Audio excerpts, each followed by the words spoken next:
کے شہر ترتوسا میں دعوت اسلامی کے زیر اہتمام اجتماعی ذکر و نعت بسلسلہ جشن عید میلاد النبی صلی اللہ علیہ وسلم کا انعقاد جامع مسجد فیضان میلاد میں کیا گیا، جس میں تلاوت قرآن پاک کی سعادت حافظ جہاں زیب قادری صاحب نے حاصل کی اور نعت رسول مقبول صلی اللہ علیہ وسلم اشفاق ندیم اشرف جلالی اور حاجی یونس نے پیش کی۔ اللہ دے ہمتا،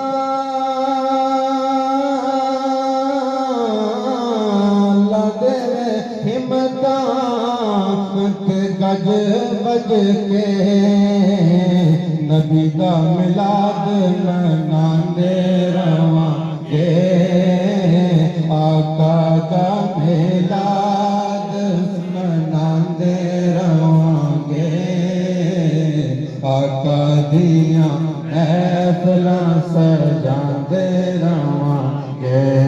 محفل میں خصوصی بیان مولانا سرفراز مطلوب اتاری صاحب نے فرمایا۔ محفل میں کثیر تعداد میں اسلامی بھائیوں نے شرکت کی۔ آمد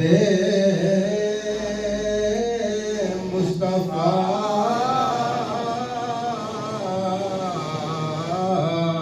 مرحبا مرحبا، آمد مصطفیٰ ارسلان اشرف، شمع نیوز، اسپین۔